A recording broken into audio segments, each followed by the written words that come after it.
All right, so You want me to start from the top, the original question? yeah, the original question. What's your question? And they give everything that you said, that you read, that you got. Well, I mean, I read in an article that since judo is a dynamic sport, Mhm. the only way to practice the sport to fruition is to practice it dynamically. So my question was about Uchikomi, why we rarely do it in class. Sometimes I see Radi do them like before she does the throws, but we don't train them like the way that I've seen some videos in school where they just do Uchikomi, Uchikomi, then they finish the throw. I don't train Uchikomi until later on in the process when I'm training a compendium of the movement in totality. I don't. Otherwise, Uchikomi. If you do Uchikomi, you're going to practice the same amount of going in as you do coming out. And what you watch kids do, especially in competition, is they go in for a throw and then they come They out and don't they don't finish. finish. They don't finish. Correct. So that's why we use the dummies so that we complete the throw, the nagekomi, and we get more reps of throws early than most people get because they have to do uchikomi because they don't have the dummies because of the trauma from the From falling. the falling, yes. So when you look at the four pillars of human movement, which is push, pull, level change, rotation, and locomotion, in judo, in the beginning, we're really concentrating on level change, coming up and down, all right, from the throws, and the rotation. I want as much rotation as possible, as much rotation as possible. Now, on to the second part of your question, judo is a dynamic sport, but if you are going to learn how to be a marksman, are you going to learn how to be a marksman by going out and playing paintball?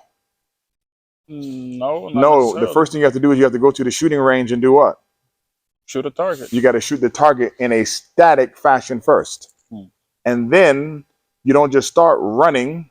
The next thing you do is that the target, we move the target first. All right. You and then the next thing is the target stays the same, and then you run around obstacles and then you shoot the target. And then the next thing is the target moves and you move in a dynamic fashion. And then the next thing is you're live, target's live, and you guys can play a war game or randori Paintball. or exactly. So you're gonna start it out static because that's the way you learn it, because babies don't come out of the womb and start running. They lay there first, and then they learn how to locomote. Then they learn how to walk, know how to crawl, and then they learn how to walk. There is a process of, of learning. There's a process of development. Sometimes we get so caught up in tradition that we abandon thinking, that we abandon how most things are done. People just get so caught up in uchikomi, uchikomi, uchikomi, and they're spending time making the uchikomi look perfect for a kid. I don't care if the uchikomi is perfect for a kid. That's not what I need. What I need is the throw to be perfect, or to work on the perfection of the throw as much as possible, or really work on the rotation. Go ahead. I have a question regarding to form particularly because um in a static form, like going from static to dynamic, aka practice to a real scenario. Static, let's say Ogoshi looks beautiful, the form, everything's. But in a real, like if you look at competition finishes for Ogoshi, it's not sloppy, obviously, So it's a professional against a professional, but it comes across as like just whatever comes out. Is that lost in like in the beauty of the form of the perfect Ogoshi? Like is that something that we should strive for when we practice statically, or is that like just that feeling of okay, if the person goes over or the dummy goes over, and that's good enough as long as you're able to hit it when you need to hit it. So let's understand this. When I went to the Olympics, I was 28, 29 years old. All right. Most people are going to hit their athletic peak between the ages of 26 and 32. From that time, there are very few, there are very few like technicians who don't make mistakes. You have to work on gripping, you got to work on strength, you got to work on conditioning, you got to work on techniques, you got to work on tactics, you got to work on strategy. Like you have to work on a lot of different things. I get strength, conditioning, techniques, tactics, and strategy. Those are the five biggest things you got to work on. And working on all those things, everything needs to be good enough for you to win. What's the most important thing at the high level? Cardio. You say? Cardio, maybe. Grip fighting. Okay, now after grip fighting, what's the next thing? Endurance. I'm assuming. Endurance, strength and conditioning, correct? And then what's the next thing? Technique. No. Tactics. And then what's the next thing? Strategy. Right. The strategy, really the strategy and then tactics. The strategy implementation and then how to make the strategy work. I need to be tactically sound. And then if my technique is great, fantastic. If my technique isn't great, doesn't matter. I can win all of my matches off of what? Strength, conditioning, tactics, and strategy. All of them. All of them. And I don't have to be the best technician. If everything was based upon technique, they have a kata competition and hand out the awards at the end. Just because somebody's a better technician doesn't mean that they win the match, is it? Mm-hmm. No. Because strategy and tactics are huge. And the ability to stop you from doing something through strength and conditioning is huge. That makes sense. This is why you have to be very, very careful when you're training young kids for competition early. I'm not guilty of this. I have done this because I'm a hired gun. People pay me sometimes for, we sit down and we come up with goals or objectives. Say, man, I want my kid to win the U.S. Open. I said, how important is the U.S. Open to you? I want to win the U.S. Open. So you're going to win the U.S. Open, and we're going to do some things that are going to move us off the path of development, which won't allow. I want to win the U.S. Open. Okay, we'll win the U.S. Open, and you don't need a good Sode or Seanagi or Soto to win the U.S. Open. I can win the U.S. Open without that. I said, man, I think you should spend your time developing here, and I want. Okay, right. Then you'll bypass some of the developmental things that you need sometimes. And then when it comes time for your kid to compete in the IGF division or the under 20-year-old division, they may not have the technical skill that they need in order to create the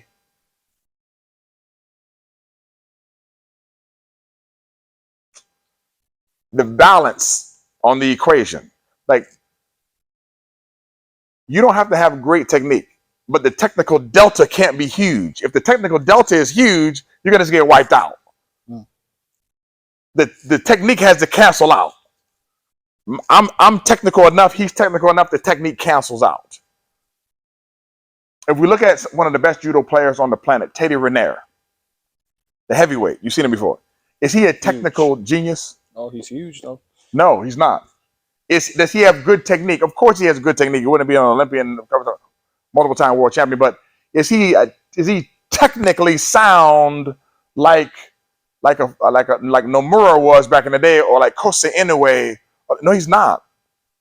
However, tactically and strategically sound. His grip fighting, superb. He does better when he's in shape cardiovascular wise. He has competed when he hasn't been in good shape, and you can see it, and he's competed when he's been in great shape, and you can tell. But is he the best technician ever? No, he's not. Is he a great judoka? 100%. 100%. I mean, yeah, that makes sense. I think that's the disparities seem like I think you can see it more with foot sweeps versus like hip throws. In terms of what? With the technique, like it takes longer. The foot sweep is, to me, it's mind-boggling how you. It's mind-boggling, and those people that you see who have great foot sweeps at the high level, now my foot sweeps are way better now that I'm older. Because less force. I'm not able to utilize all the power anymore, and timing too. It's timing, but now that I'm older, I have more years on the mat, so my timing has gotten better. That's what I'm saying. It's more timing. My timing has gotten better. I wish that my foot sweep game that I have now was like that of the Olympics. Man, I'd be a lot better. If you can foot sweep, you can sweep. I mean, regular. You can sweep anybody, right? Exactly. If you can foot sweep, you can time a regular throw too. Correct. It's just there's so many things to work on. You know, there's so many elements. There's so many elements. It's two pinballs floating in space trying to destroy the other one. So It's a lot going to on. sum it all up, in training, like not here in class, like in personal training, practicing a throw, like if we were to digest the throw from nothing to be able to do it in a randori, what would be like The progression. the focus? The first focus is taisabaki. You set up 2 cones, taisabaki. Right, left, right, or left, right, depending on if you're lefty, right. Taisabaki, just turning. Next, then I work on the throw in and of itself. With the dummy, just plain dummy. With nothing. Shallow. But Okay. but not Uchikomi, doing the whole throw. Yes, with the shadow. So at first I would set up 2 cones.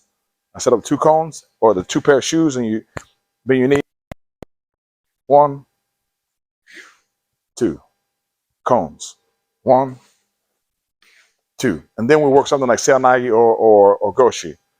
Put your hand on the sleeve, you pon seonagi. 1, 2. Finish. Would you use the bands? Not in the beginning, no resistance, not in the beginning, because it'll change the movement. I'll do that, and then I'll work on the dummy, and then complete the throws on the dummy. Thousands, over and over and over again, static. And then I'll let them throw a person. With Thousands. Just even a person that knows some throws. If it's thousands. And while I'm doing that, I'm also working on the Zempo Kaiten Ukemi. I'm working the Ukemi on the other side of the practice equation. Therefore, what happens is now I can take that throw and put it into the Uchikomi version. Like stand that dummy up. You're gonna do Ippon Seonagi, but you're gonna do it slow and put the it doesn't matter. You're gonna do it slow, and you're gonna put the Zempo Kaiten Ukemi with it, the rolling with it. Go slow.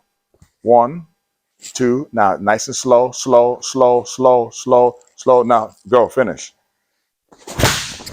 Now that is how we combine the Zempo Kaiten Undo, which is roll, Ukemi fall. Zempo Kaiten Undo is roll, with the throwing motion to complete what we call the Uchikomi movement of the throw.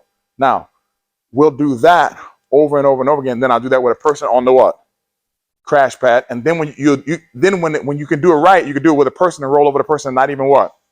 Not even hurt them, which is how people say, oh man, somebody threw me hard and clean and it didn't even what? Didn't even hurt. Because there's a way to throw you and hurt you. There's a way to throw you and not what? Hurt you. Correct. And you'll learn both of those ways, one for the sport, other one for the self-defense context. And you'll learn that through the appropriate way of throwing and the appropriate way of falling. If you also notice, I don't teach falls early either, do I? I don't teach falls at first. What I'm teaching is the rotation first. Because in judo, when I look at the 4 pillars of human movement, push, pull, level change, rotation, and locomotion, out of those 4, what's the most important in judo? Rotation. Rotation. So we handle the rotation first. I deal with the rotation, the taisabaki, the movement. I deal with the rotation first. Because I have children now who sit down all day and play video games, I have a problem with their conditioning, and they don't move as much. So when they come in here, when they warm up, I got to start the kids' class with what? Warm-ups, rotation. The hip exercise? Locomotion. Because they're sitting down all day. So the kids running around. My adults, I do locomotion, but it's usually outside on the bicicleta, on the bike. Why? Because we need to get a locomotion. But I can't put all the pounding on you all because I don't want you to be what? Sore. If you're sore, you're not coming back the next day for us to do what? Train. I put myself out of what? Business. Understood? Because there's also a business component to the whole thing too. So the reason why we have the dummies are for not just for the purpose of safety or to transfer the trauma over to the dummies. Because all these dummies that are taped up, just understand this. That trauma, that soft tissue trauma, would be transferred to the class in total. See. Everything that you see torn here, you can't see, you wouldn't be able to see the small nicks on your elbow or your back or your neck. But all of the trauma that is on the dummies would be transferred into the whole of the class. Just like I tell people, when you buy a tub of ice cream, even if you don't eat all the ice cream, the caloric content of that ice cream is being consumed by the what? by the house. So the house is consuming the caloric content of the container, period. The amount of sugar, period. All the trauma that you see on these dummies, that would be what? Consumed by the what? By the class, by all the classes. That's fair. We use the dummies so that when you see the tape on the dummies or you see the stuff nicked up, and you can see the amount of trauma that we are not putting on the what? People. And time training too. Correct. 100%. That's super fair. You can practice more arm bars, more rolling arm bars on that dummy than you can on a person. They say, yeah, but it's not exactly the same as a person. No, it's not exactly the same as a person. And the reason why it's not exactly the same is because when you crank that one, it doesn't break. It doesn't break. That makes it not the same as a person. This doesn't need a turn. It doesn't. When you're pushing down on the chest, you're not hurting the person's chest. You don't have to back off on the choke. When you choke, you can choke full speed. You know why? Because it's not a what? Person. Not a person. So those are my things about teaching judo and stuff like that. It's a great question. You can go to www.coachingandteachingjudo.com if you'd like some more information on how to coach or teach judo or some different ideas to put in your program. Thank you so much, sir. Thank you.